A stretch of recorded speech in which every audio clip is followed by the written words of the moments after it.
Life is not always fair. I can't explain everything, but I can tell you, God said He would take what was meant for your harm and use it to your advantage. He said He would give you beauty for the ashes, but I've learned you have to let go of the ashes before you receive the beauty.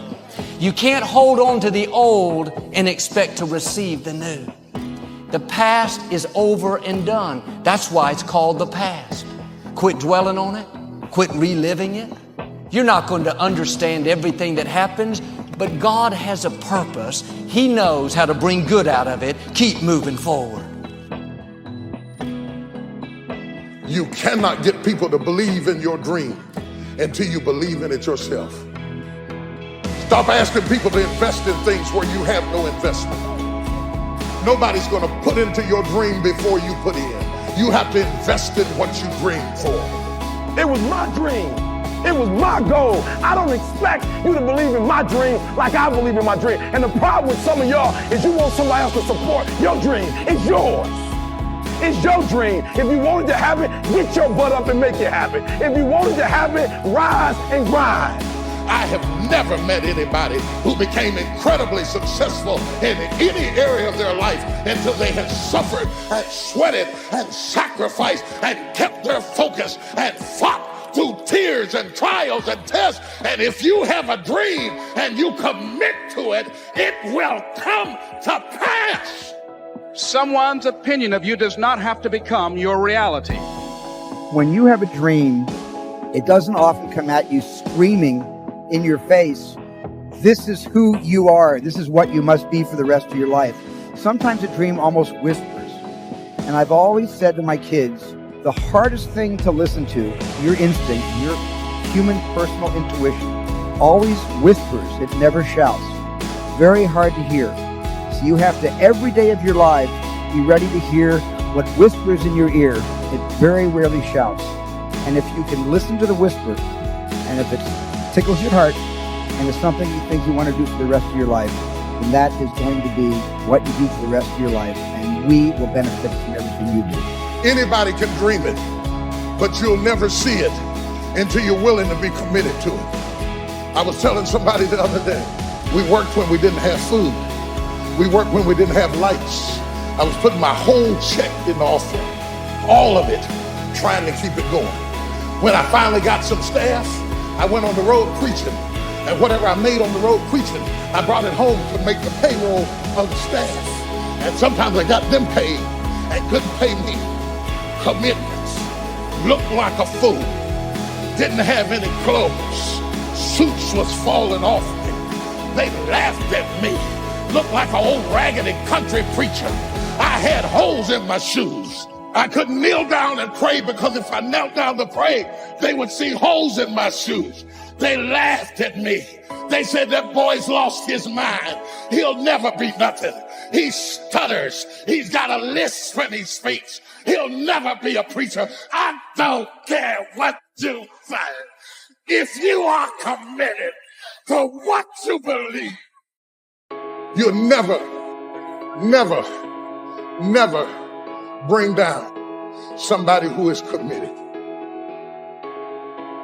There's so much knowledge out there, so much information, so many ways to get better, and we make so many mistakes. We're the product of our mistakes. Everyone starts to blame other people for their problems. Well, I can't succeed because of racism or of xenophobia or homophobia, some of which might be legitimate.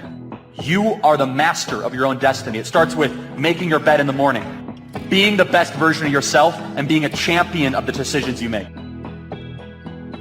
Your breaking point is your breakthrough point. If God can remove something from your life that you never dreamed of losing, can't you trust Him to bring something new and better in your life that you never dreamed of? Oftentimes the lesson is sitting there right in front of our face. It's there to be learned, but we miss it, or we don't pay attention to it, or we think we know better until it punches us in the face. And the most important thing to learn is that we have so much to learn. We all do. And we can learn from school and from people and from experience, and we learn from life. But you have to process the information. You have to absorb it. You have to accept it. You have to open your mind. You got to free your mind so that you can learn and make real progress. At some point, you have to learn that life is about what's possible for you right here, right now. It's about how high you can jump today, not where you fell yesterday. If you're going to live fully, this is the correct attitude. Right here, right now. So what's the problem? Why do we run away from the moment? Why does the moment terrify us? It's supposed to be simple. From this point right here, right now, you can create the rest of your life. The decision in the moment to change. But it's not that simple. It's not that easy to just capture the moment. The reason it's so hard to capture the moment is because the moment is always dragging along the past or preparing for a future. The moment, for most people, is either depressing, that is when the past is tagging along, or it's riddled with anxiety, that's when you can't trust the future.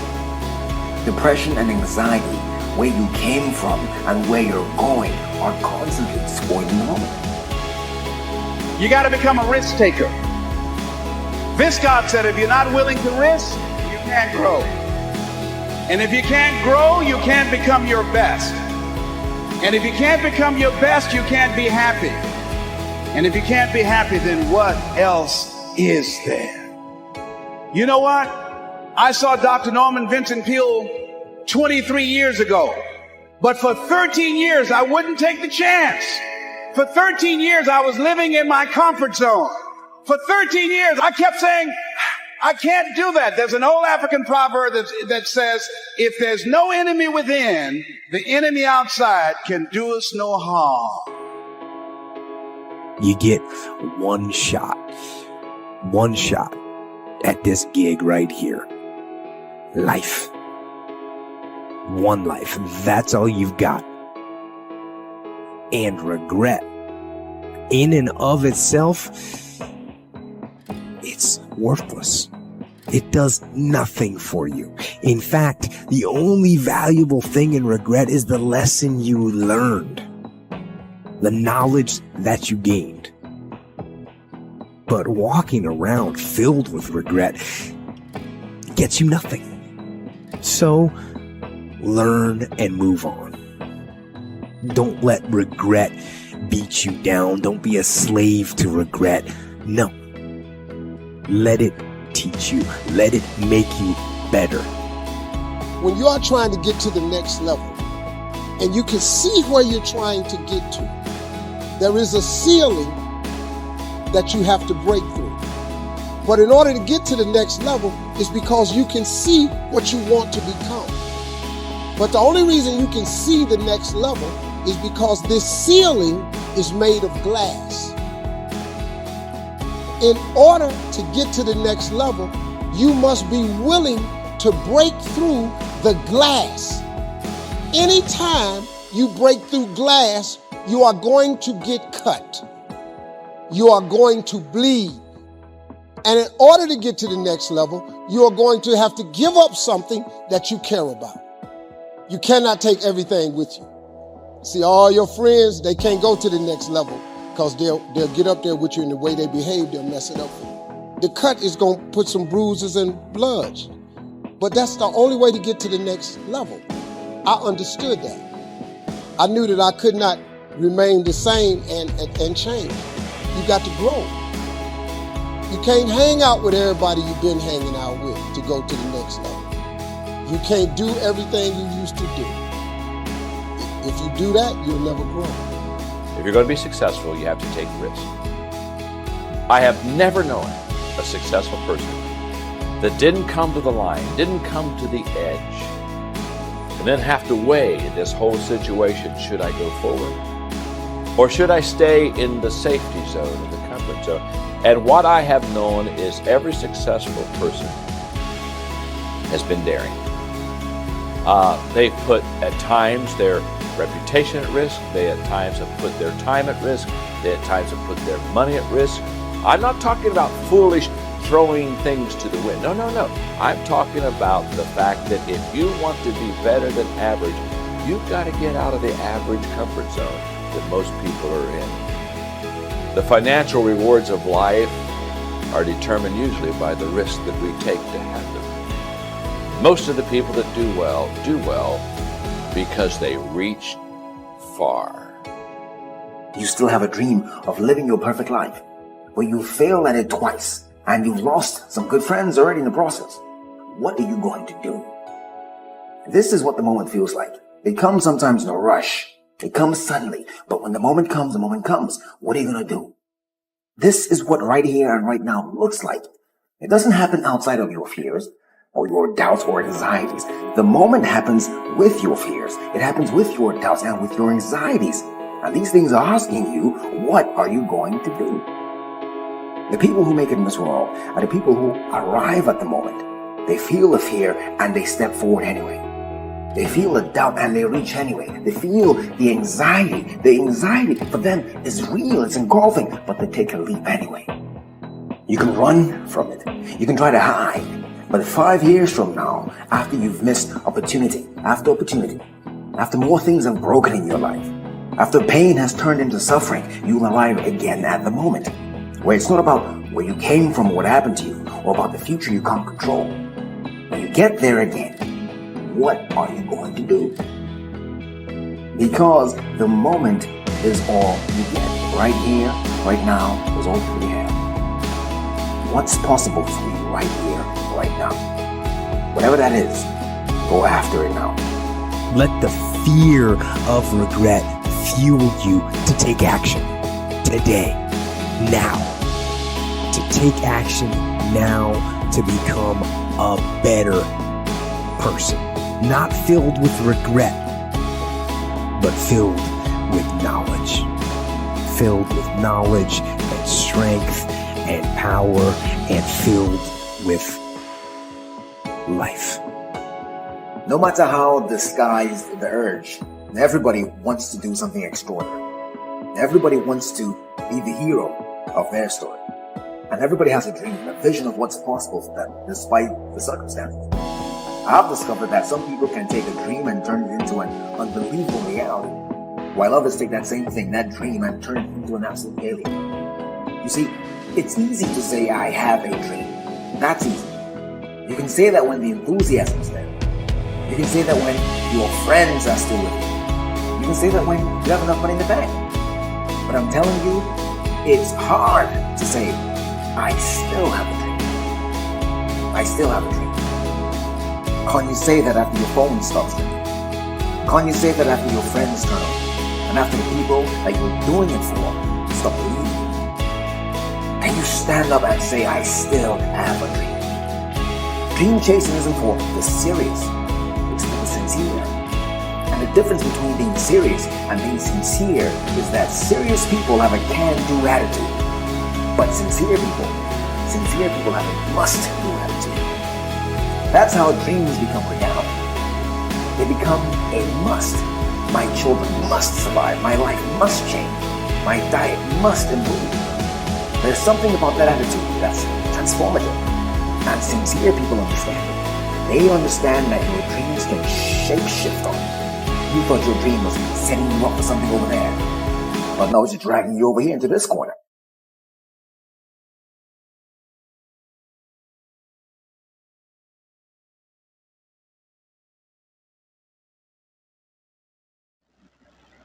Hey there, welcome to my channel Dailykeymotivation 2024. Today speak, life is not always fair.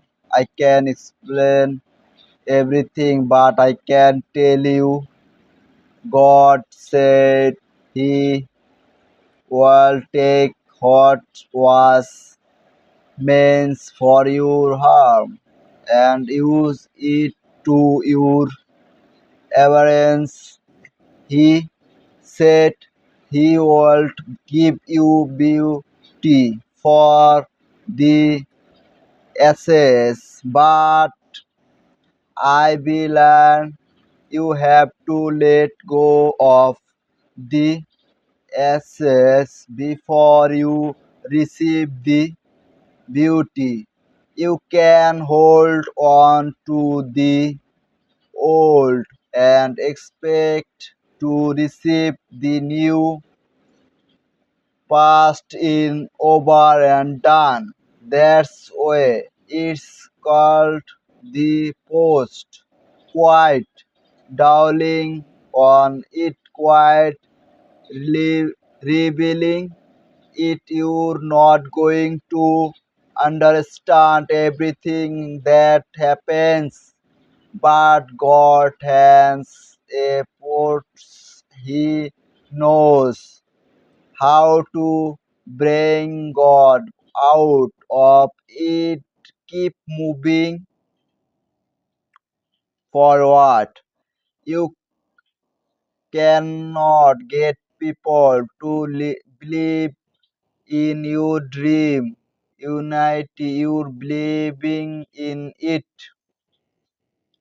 yourself. Stop asking people to invest in things where you have no investment. Nobody going to put into your dream before you put in. You have to invest in that what you dream for. It was my dream